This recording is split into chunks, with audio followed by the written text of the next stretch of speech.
আমাদের জঙ্গলে খায়রা ভূত এসেছে। কি বলছিস কি? হায়রা, আবার ভূত? কি? হায়রা ভূত? ও মা, আমার খুব ভয় করছে। ওই হায়রা ভূত যদি আমাদের গুহার দিকে আসে। রূপালী, রূপালী, পালাও, পালাও! ওই হায়রা ভূতটা তোমাদের গুহার দিকে আসছে। কি বলছো কি? আমাদের গুহার দিকে আসছে?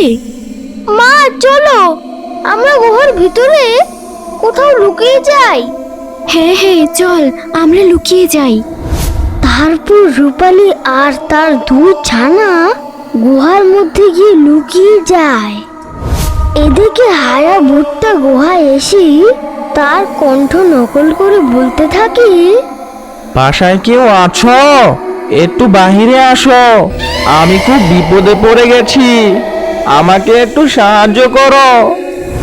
আর ঠিক তখনই রূপালীর ছানা চুটকি তাকে না চিনতে পেরে বাহিরে বের হয়ে আসে। আর ঠিক তখন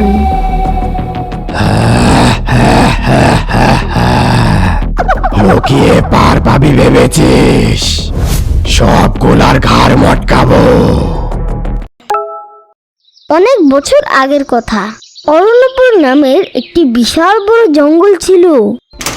সেই জঙ্গলে অনেক পশু পাখি মিলেমিশে থাকতো। তাদের মধ্যে দুজন বন্ধুও ছিল। একজন ছিল চিল এবং অন্যজন ছিল রূপালী হাঁস। দুজনের মধ্যে খুব গভীর বন্ধুত্ব ছিল। তারা একসাথে জঙ্গলে ঘুরে বেড়াতো আর মজা করত। খাবারের সন্ধানে তারা সারাদিন জঙ্গলে ঘুরে বেড়াতো এবং সন্ধ্যা হলে একটি গাছের নিচে আশ্রয় নিত। চিল গাছের উপরে একটি ডালে থাকতো আর রূপালী হাঁস গাছের নিচে একটি গুহাতে থাকতো। এভাবেই তাদের দিন বেশ ভালোই কাটছিল। একদিন যখন তারা দুজনে জঙ্গলে ঘোরাঘুরি করছিল, তখন একটি হায়রা ভূতের নজর রূপালীর উপর পড়লো এবং সে মনে মনে ভাবতে লাগলো, আরে বাহ, ওই হাঁসটি তো দেখছি বেশ নাদোষ নদোষ। যদি আমাকে এই হাঁসটি খেতে হয় তবে কোনো না কোনো উপায় বের করতে হবে। কিন্তু কি উপায়ে আমি তাকে খেতে পারবো? পেয়েছি একটা বুদ্ধি। আমি যদি ওর সাথে বন্ধুত্ব করে নেই, তাহলে ওকে বলিয়ে বালিয়ে ফাঁদে ফেলে তারপর ওর তাজা মাংস খেতে পারবো। হা হা হা হা হা। সেই দিন থেকে ওই চালাক হায়রা ভূতটা প্রতিদিন লুকিয়ে লুকিয়ে রূপালীর পিছু নিতে লাগলো।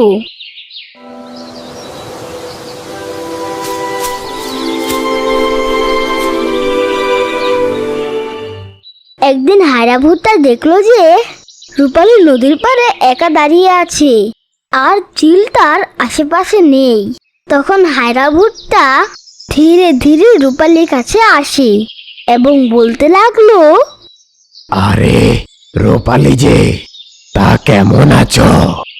আজ তুমি একাই এসেছো দেখছি, তোমার বন্ধু আসেনি? রূপালী হায়রা ভূতের আওয়াজ শুনে কিছুটা ঘাবড়ে গেল এবং চুপচাপ দাঁড়িয়ে রইল। তাই হায়রা ভূতটা আবারও বলতে লাগলো, আরে রূপালী, ভয় পেও না, আমি তোমার কোনো ক্ষতি করব না। আর তুমি তো আমার বন্ধু, তাই না? কে তুমি? আর আমাকে তোমার বন্ধু ডাকছো কেন? আমি তো তোমাকে চিনিও না। তাতে কি হয়েছে? আমরা তো বন্ধু হতেই পারি। এখন বলো, তুমি কি আমার সাথে বন্ধুত্ব করবে? না, আমি অচেনা কারোর সাথে বন্ধুত্ব করি না। আমি তোমার বন্ধু হতে পারবো না। আমার একজন বন্ধু আছে। আমি এই জঙ্গলে একেবারে একা। আমার সব বন্ধুরা আমাকে ছেড়ে চলে গেছে। আমার একা একা দিন কাটাতে ভালো লাগে না। তুমি যদি আমার বন্ধু হও তাহলে আমি খুব খুশি হব। এই কথা শোনার পর রূপালীর মন একেবারে গলে গেল। সে হায়রাকে তার বন্ধু হিসেবে গ্রহণ করে নিল। সেদিন থেকে দুজনে একসাথে সময় কাটাতে লাগলো। নতুন বন্ধু পেয়ে রূপালী চিলকে একেবারেই ভুলে গেল। একদিন হারাভুট্টা বলতে লাগলো, বন্ধু, তুমি কি আমাকে তোমার বাড়ি দেখাবে? আমি তোমার বাড়ি দেখার জন্য খুব আগ্রহী। চলো না বন্ধু, আমাকে তোমার বাড়িতে নিয়ে চলো। হ্যাঁ বন্ধু, নিশ্চয়ই নিয়ে যাব। তুমি আমার নতুন বন্ধু, তোমাকে আমার বাড়ি দেখাতে কোনো সমস্যা নেই। চলো আমার সাথে। আর এদিকে চিল একা একা গাছে বসে ভাবতে লাগলো, এই রূপালী হঠাৎ কোথায় চলে গেল? এখনো গুহায় ফেরার নাম নেই।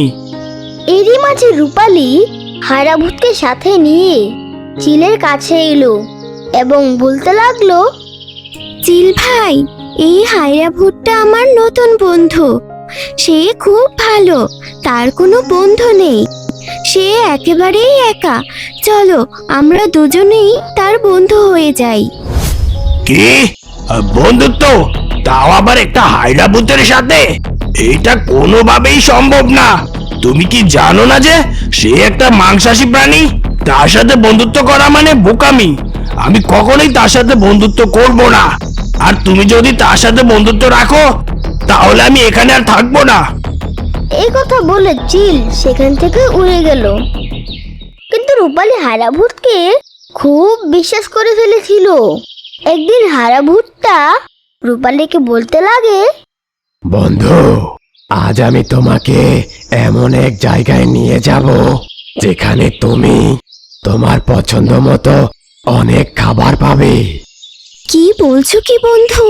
তাহলে তো ভালোই হয়। আমাকে তাহলে সেখানে নিয়ে চলো। রূপালী হারাভূতের কথা বিশ্বাস করে নিল এবং তার সাথে চলতে শুরু করলো।